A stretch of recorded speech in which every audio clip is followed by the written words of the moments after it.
ప్రపంచ సాహిత్యంలో తెలుగు పద్యం ఉన్నది ప్రపంచంలో ఎక్కడ లేదు. తెలుగులో పద్యం కేవలం తెలుగులోనే ఉంది, అవధానం తెలుగులోనే ఉంది. అందుకే కృష్ణదేవరాయలు లాంటి మహానుభావుడు దేశ భాషలకు తెలుగు లెస్స అన్నాడు. ఇప్పుడు నేను హంస వింశతి అని 18వ శతాబ్దానికి సంబంధించిన ఏకైక కావ్యాన్ని మా బాలకృష్ణ గారికి గోలా బాలయ్యగా నేను పిలుచుకుని మా బాలకృష్ణ గారికి ఇస్తున్నాను. ఆయన చేతులతో దీన్ని ఆవిష్కరిస్తే ఇది ప్రపంచంలో ఉన్న తెలుగు వాళ్ళందరికీ చెందుతున్న నా మనస్ఫూర్తమైన విశ్వాసం. నమశివాయ. నారాయణవాచులు వారు రచించిన 19వ శతాబ్దంలో ఈ హంస వింశతి వాళ్ళ నా చేతుల మీదుగా దీన్ని ఆవిష్కరించడం విధంగా భావించుకుంటున్నాను.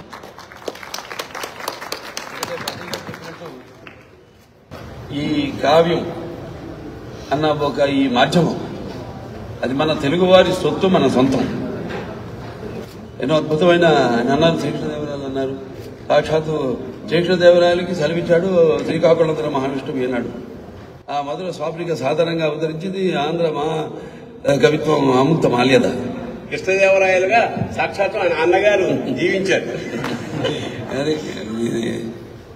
చాలా సంతోషం, సంత మంచిది. ఎందుకంటే ఇప్పుడు సరే మన దొంగతాం, మన పిల్లలు కూడా ముందు విడమర్చి అంటే పట్టియం అంటాం. ముందు కన్యాశుల్కం అదే ముందు అసలు ఏదైనా వేదమైనా సరే కావ్యమైనా సరే పిల్లలకి ఇప్పుడున్న తరానికి కొంచెం అర్థం చేసుకోవడం కష్టం. అది ముందు మనం వేద పాఠశాలలో చేయించేవారు. ఏంటంటే ఒక వేదం కానివ్వండి ఏదైనా అది ముందు పట్టియం, ముందు మనం చదివి దానికి అర్థం చెప్పి సినిమా అంతే. ఇప్పుడు భక్తి అనేది 9 విధాలు. అందులో ఆ రోజుల్లో మన లిపి లేదు. లిపి లేనప్పుడు దాన్ని దర్శించేవారు. దర్శనం అంటారు. దర్శనం అంటే కనపడదు. ఓంకారం తం పరబ్రహ్మ సర్వం ఓంకార సంభవం అకౌరకార మాంతాయ ఓంకారాయ నమో నమః. ఆ ఓంకార శబ్దం నుంచి పుట్టింది మన వేదాలు కానీ ఇవన్నీ. అప్పుడు లిపి లేదు. ఒక ఆయన అది దర్శించేవాడు. ఆయన అంటే ఆయన స్మృతి, ఆయన జ్ఞాపకం. ఈ రోజుల్లో మనం కంప్యూటర్లు అయ్యి అనుకుంటున్నాం. ఇప్పుడు ఏఐ ఆర్టిఫిషియల్ ఇంటెలిజెన్స్ అంటున్నాం. అప్పుడే ఉంది మన దగ్గర.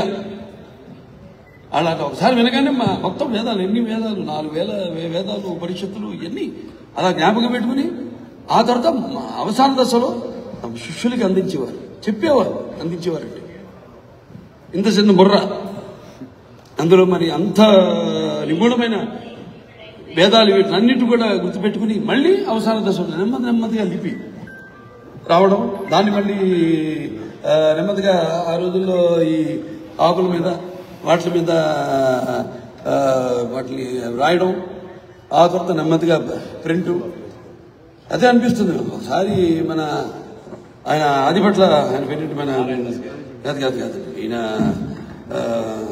దండిపట్ల విశ్వనాథ శాస్త్రి గారు, జర్మన్. ఆయన 1933 రాజమండ్రి. ఆయన ఇక్కడి నుంచి తీసుకెళ్లారు. ఆయన తీసుకెళ్లి వాళ్ళు కూడా బర్లిన్, మీరు క్యాపిటల్లో చూస్తే ఎక్స్టర్నల్ అఫైర్స్ మినిస్ట్రీ ఆయన ఫోటో ఉంది, ఇంకా ఉంది అక్కడ ఇవాళ కూడా. ఎవరు తెలియదు ఇది. ఆయన అక్కడ తీసుకెళ్లి ఆయన్ని మొత్తం వేదాన్ని, అథర్వణ వేదాన్ని తర్జుమా చేసి అందులోంచి వాళ్ళ మన ఏదైతే ఈ కంప్యూటర్స్ ఉన్నాయి, ఎలక్ట్రానిక్స్, ప్రోటాన్స్, అప్పుడు ఈ గదంతా ఉండేది కంప్యూటర్. ఇవాళ మన మొబైల్లోకి వచ్చేసింది computer.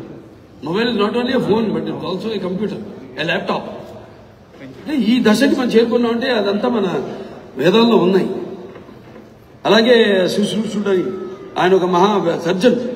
Australia Melbourne university of సర్జరీలో ఆయన విగ్రహం ఇప్పటికీ ఉంది. ఆయన శుశ్రూషుడని ఆ రోజు ఎనస్థీషియా లేదు, ఎనస్థీషియా వాడకుండా ఆ రోజు ఆపరేషన్లు చేశాడు ఆయన.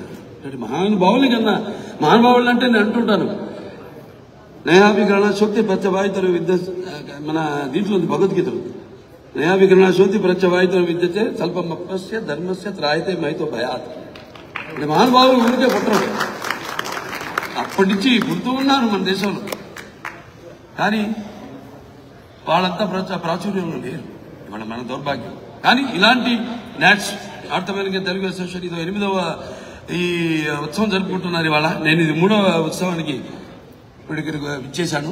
మొదటిది నేను డలాస్లో, రెండవది లాస్ ఏంజల్స్లో, ఇప్పుడు ఈ యొక్క టాంపాలో జరుగుతున్న ఈ యొక్క north American Telugu association society వాళ్ళు ఈ ఉత్సవంలో పాల్గొంటున్నందుకు ఇలాంటి అద్భుతమైన పుస్తకాన్ని నా చేతుల మీదుగా భరణి గారి గురించి ఎంత చెప్పినా ఆయన గురించి ఆయనకి నాకున్నది వేరు, అది ఆయనకే తెలుసు, నాకు తెలుసు, అంతే. మా తరంగాలకి తెలుసు. అవే తరంగాలంటే వాళ్ళ టీవీలు కావచ్చు, లేకపోతే ఇప్పుడు మనం చూస్తున్నాం ఈ ఫైబర్ ఇది కావచ్చు. సో అవి అది అనిర్వచనీయం, మాటలతో చెప్పలేంది. చాలా సంతోషంగా ఉంది భరణి గారు, మీరు మన తెలుగు సాహిత్యానికే కాదు, సాహిత్యం ఒకటే లేదు ఇందులో. నేను చెప్పాను, వేదాల్లో సాహిత్యమే లేదు. వేదాల్లో చాలా ఉన్నాయి. అధర్వవేదం, సామవేదం, లేకపోతే మన యజుర్వేదం కానివ్వండి, ఋగ్వేదం కానివ్వండి, చాలా చాలా ఉంది లోపలికి. దాంట్లోకి వెళ్తే ఇది సైన్స్. సో ఇదంతా మీరు ఇందాక అన్నాను కన్యాశుల్కం సినిమా, నాన్నగారు గొప్ప సినిమా. ఎందుకంటే దాంట్లో చాలా ఆ రోజు ఉన్న సామాజిక అప్పుడున్న దానికి మరొక తిరుగుబాటు. మా గురజాడప్పారావు గారు మహానుభావుడు, ఆయన రాసిన ఆ కన్యాశుల్కం, ఆ పుస్తకం, ఆ సినిమా, నాన్నగారు ఆ సినిమా చేయడం నాకు నచ్చిన ఆయన సినిమాల్లో ది బెస్ట్ పిక్చర్ అది నాకు. ఎందుకంటే అది ఆయన పర్ఫార్మెన్స్ అన్ని కాదు, పర్ఫార్మెన్స్ సరిగ్గా రామారావు గారి గురించి నేను చెప్పగలిగి చెప్పాల్సిన తరచు చెప్తారేమో ఆయన గురించి. కానీ ఏంటంటే ఆయన చేసిన పాత్రల భక్తి చేశాడు, ఆయన భక్తిని బతికించాడు. ఆయన అలాంటి సినిమాలు చేశాడు. సంస్కరణలు తర్వాత రాజకీయాల్లోకి వచ్చి ఎన్ని సంస్కరణలు, ఎవడు చేయని సంస్కరణలు చేశాడు ఆయన. అంటే మహానుభావుల గురించి చెప్తున్నాను ఈరోజు. ఆయన కూడా మహానుభావుల కోవకు చెందినవాడే. మరి అటువంటి పుణ్య దంపతులకు బిడ్డలు పుట్టి మీ అందరి గుండెల్లో ఆయన ప్రతిరూపంగా నిలిపినందుకు విశ్వానికే నట రూపం ఏంటో చూపించిన కారణజన్ముడు, నా తండ్రి, నా గురువు, నా దైవం నందమూరి తారక రామారావు గారికి, ఆయన కొడుకు గాని కాదు చెప్పాను, నా గురువు, నా దైవం అని కూడా. ఆయన అడుగు జాడల్లోనే నేను నడుస్తుంటాను. చాలా పుస్తకాలంటే నాకు చెవు కోసుకుంటా. ఇటువంటి పుస్తకాలంటే ఇటువంటి పుస్తకం ఈరోజు ధన్యునండి. అందరి గురించి పిల్లలకి మళ్ళీ చెప్తున్నా, బట్టిగా ముందు చదవండి, ఒక చాప్టర్ చదివి నెమ్మదిగా వాళ్ళకి అర్థమయ్యేటట్టు తర్వాత వాళ్ళ చేత చెప్పించండి. అది చాలా ఈజీ ప్రాసెస్. ఇంత పుస్తకం ఇచ్చి చదవమంటే వాళ్ళకి తెలుగు రాదు సరిగ్గా. ఇక్కడ నిజం చెప్పండి, ఇక్కడ వాళ్ళకి మీరు ఇంకా బాగా సంస్కృతి సాంప్రదాయాలు బతికిస్తున్నారు ఇక్కడ ప్రవాస తెలుగు వారంతా. ఇలాగే ఈ యొక్క నాట్స్ వాళ్ళు ఎన్నో కార్యక్రమాలు పెట్టారు. ఇది కేవలం అందరినీ ఒక చోట పొందుపరచడమే కాదు, ఒక వేదిక మీదకి తీసుకురావడమే కాదు, దీని వెనకాల మరి ఎంతో కృషి. ఇటువంటి మన ఆచార సంప్రదాయాలు అయితేనేంటి, ఎంతో మంది ఇచ్చేశారు ఇక్కడ. నటీనటులు అయితేనేమి, లేకపోతే కవులు అయితేనేమి, అందరూ రకరకాల ఈ కళల్లో చతుర్షష్టి కళలకు గానం చేయని మన భారతదేశం ఆ కళల వెలుగును ప్రపంచ నలుమూలల ప్రతినింపజేసి మన దేశ ఔన్నత్యానికి కాపాడడానికి పాటుపడ్డారు ఎంతో మహానుభావులు పుట్టిన మన దేశం. నిజంగా కళాఖండ దేశం అని చెప్పుకోవాలి. నిజమే, కళ గొప్పతే కళకు చావు లేదు, అది నిజమే. అదే ఇది.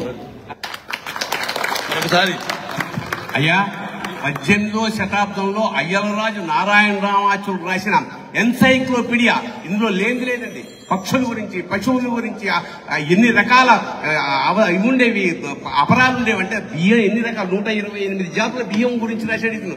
ఇది గనక పోతే మళ్ళీ తెలుగు లాలెడ్జ్ పోతుంది. అందుకని దానికి సమర్థుడు. పద్యం అంటే ఇష్టం, తెలుగు అంటే ఇష్టం.